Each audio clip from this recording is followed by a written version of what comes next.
संख्या में आई और हमारे यहाँ जितने भी विश्वकर्मा हैं उनको अवेयर किया, उनको योजना के बारे में बताया और मुझे पूर्ण विश्वास है कि आप लोगों को काफ़ी कुछ महत्वपूर्ण जानकारी इस सेशन से मिली है। मैं आप सभी लोगों से कोई भारी भरकम बात नहीं करूँगा, एक शब्दों से आपकी जिंदगी की कुछ बात बताऊंगा आपको। तो ये सवाल ये नहीं है कि हम कितना कमाते हैं, मेन सवाल क्या होता है कि हम उस कमाने से या उस काम से हम कितनी दूर तक जा सकते हैं या अपने काम को कितनी दूर तक ले जा सकते हैं।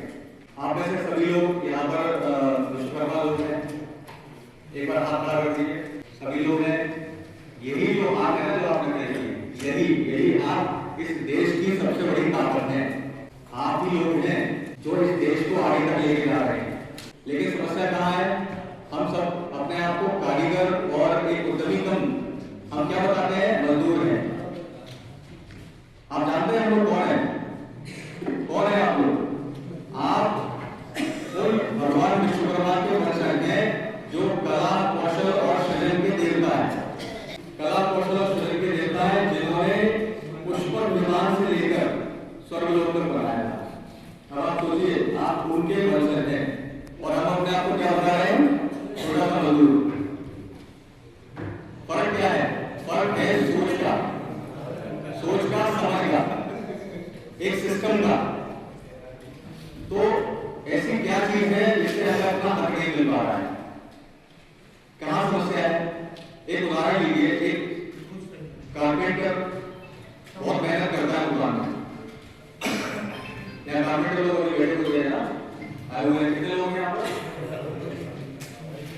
आप लोग भली बात इस चीज को समझेंगे।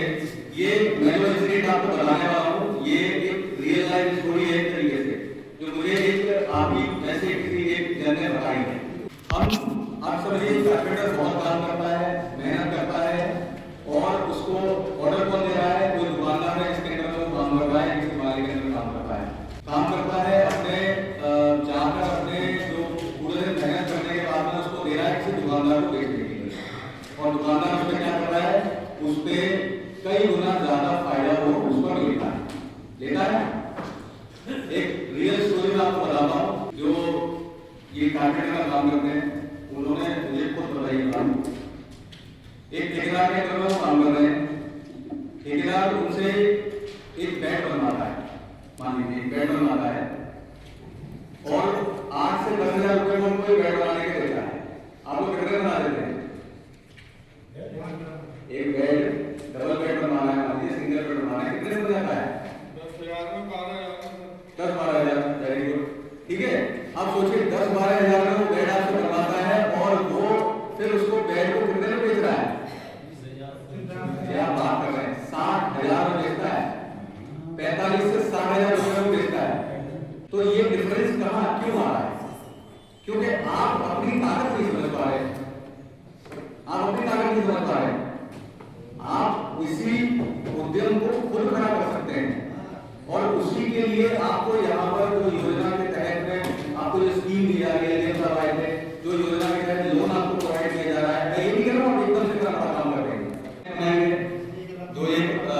जो हमारे यहाँ इतने सारे जो जितने भी दुकान में बैठे हुए हैं, जो दुकानदार हैं, जो अपने आप को एंटरप्रेन्योर कह रहे हैं, उद्यमी कह रहे हैं, उन्होंने इस स्ट्रेटेजी को अपनाया हुआ है और ये आप भी कर सकते हैं। और उसी के लिए सरकार जो है आप लोगों को सहायता प्रदान कर रही है ताकि आप अपने आप को छोटा सा मजदूर या कारीगर ना समझें, आप अपने आप को एक उद्यमी समझें। मेरे पास में काफी एग्जाम्पल्स हैं, लेकिन बात बहुत लंबी हो जाएगी। आप समझिए, राजमिस्त्री यहाँ बैठे हुए हैं, राजमिस्त्री छोटा सा काम करने वाले यहाँ पर भी देश वाले काम कर रहे थे। उन्होंने शुरुआत में छोटा मोटा काम अपना खुद कर रहे थे, धीरे धीरे उन्होंने काम को बढ़ाया और उनके पास कम से कम 60-70 आदमी काम करता है। राजमिस्त्री के आपको सोच बदलनी पड़ेगी, है ना? एक स्ट्रेटजी बनानी पड़ेगी, उसके लिए आपको कारोबार को बढ़ाना पड़ेगा। उद्यमी की बात की है, एक उद्यमी क्या होता है? इन सब चीजों से क्या समझ में आ रहा है? उद्यमी क्या है? एक उद्यमी, देखिए, जो केवल काम कर रहा है वो एक कारीगर है, वो एक मजदूर है, लेकिन उस काम के साथ में जो अपने कल के बारे में सोच रहा है, जो अपनी क्रिएटिविटी, अपना दिमाग सोच रहा लगा रहा है कि मैं आगे कैसे काम को बढ़ा सकता हूँ, कैसे इससे कैसे मैं आगे कल कितना प्रॉफिट ले सकता हूँ, ठीक है, कितने लोगों को मैं रोजगार दे सकता हूँ, इसके बारे में सोच रहा है। केवल प्रॉफिट नहीं सोच रहा है, केवल प्रॉफिट नहीं सोच रहा, वो ये सोच रहा है कि मैं इस काम से कितने लोगों को और रोजगार दे सकता हूँ। एक कारोबार बना रहा है जो कल के बारे में सोचता है, और सबसे इंपॉर्टेंट जो ग्राहक के बारे में सोचता है। क्योंकि एटा बहुत छोटी सी जगह है, छोटा शहर है, यहाँ पर कोई बड़ी बड़ी मार्केटिंग करने से आपको जितना फायदा होगा उससे ज्यादा फायदा आपको एक इंडिविजुअल ग्राहक पहले से हो जाएगा। अलावा भी बोलने का तरीका, किस तरीके से आप उनको रिसीव कर रहे हैं, है ना, ये जो स्ट्रेटेजी है ये आपको कहीं ना कहीं ज्यादा कस्टमर लाके देती है। कोई आपसे बिल्कुल एकदम खड़ी बात ना बोले, आप दोबारा यहाँ फोन करेंगे उस पर नहीं होगा, चाहे काम कैसा भी करता हो, फिर भी ये पॉइंट आएगा ही आएगा, अरे यार उसका मतलब अच्छा नहीं। और एक कुछ ग्राहक कम से कम 10 ग्राहक वाले लेके आता है। अभी मैंने ये तय की मार्केटिंग नहीं करती, जो लाभ मिल रहा है उसका फायदा लेना पड़ेगा और इसको समझना पड़ेगा। आप दुकानदार को जैसे पेपर बेच रहे हैं तो यानी कि खुद की आपको एक ब्रांड बनानी पड़ेगी, खुद का ब्रांड बनाना पड़ेगा, आपको अपने काम को एक चेहरा देना पड़ेगा।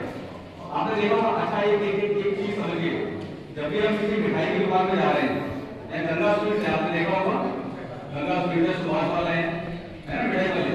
अब एक बात बताइए, इनका अगर नाम ना हो, सुभाष स्वीट्स और ये सब अगर नाम नहीं है, इनके पास बोर्ड नहीं है, इनके पास पहचान नहीं है, तो आप जानेंगे तो नहीं पहचानेंगे। इसी के लिए आप ही पहचाने जाने, क्योंकि आप अपने काम को वो ब्रांड नहीं दे रहे, एक चेहरा नहीं दे रहे। तो सबसे पहले आपको क्या करना है, अपने काम को चेहरा देना है, ब्रांड बनाना है आपको। एक टेलर है मान लीजिए, अब टेलर एक है जो सिंपल एक छोटा सा काम करता है। एक और एग्जाम्पल बताऊंगा आपको, दिनेश जी है, उन्होंने पेंट वगैरह सिला करते थे, शर्ट वगैरह छोटा छोटा काम किया। अब उन्होंने क्या किया कि इस योजना के तहत ट्रेनिंग लेने के बाद और ई वाउचर का इस्तेमाल किया, अपना छोटा मोटा एक जो सिंपल से मशीन से काम कर रहे थे, अपना हाथ से काम कर रहे थे, उन्होंने एक मशीन ले ली अच्छी सी सिलने के लिए, और जो इनिशियली लोन जो मिलता है 1 लाख का लोन प्रोवाइड मतलब किया, दोनों को टेंडर करके काम को डिस्कस किया और अच्छा काम बाबा लेने। बहुत बहुत धन्यवाद, आप जैसे हुनरमंद साथी होंगे हमारे। Thank you.